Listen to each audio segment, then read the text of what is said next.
Okay, you guys, so I'd like you to try an extended 2-hour drawing to kind of wrap up what we've been working with on this contour value study of the still life, but also I want you to frame this one this time.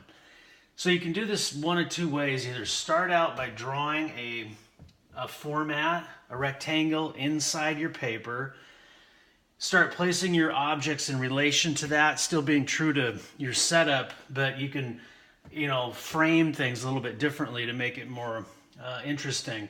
So I've tried a couple different solutions here. I've got this line defining the edge of this side of the composition. It's too close to this right here.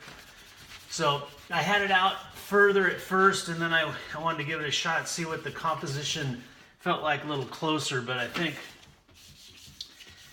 somewhere in here, give this pear a little bit of breathing room here against the edge. And over here, it extends too far, so I'm going to pull it back in a little bit. And get rid of this line over here. So in other words, I want you to do a full investigation of contour. Try to get it accurate. I want you to do a lot of erasing, trying to get the form just right. Don't be afraid of it. Don't be afraid to get in there and get physical with the eraser. Try to get it as close as possible to the shape, the proportion, and all that.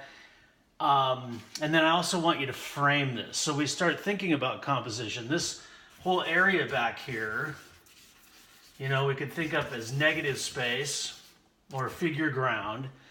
So we want this to do have some kind of function in the composition, do some work for us, rather than just having it bleed off the end of the paper here. So we're going to frame this composition in order that these parts start playing a more active role against one another.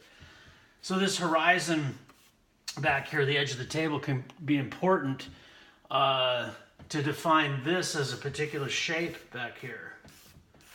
Okay? So the other thing you want to stay away from, that's why I shifted this around a little bit. Don't have your tallest object right in the center. Try to shift it off a little bit. It could, that's why I wanted to see if I could get it further off. Just think about how the eye comes in here and moves around. We want to remember our composition studies, we want to go for dynamic asymmetry. Right? So things are off a little bit, but somehow they feel balanced within the composition. This is something that's a lifelong pursuit in making art, is how you're going to compose each painting or drawing. But I want you to start thinking about the edge, how it relates to the objects, where to put that edge.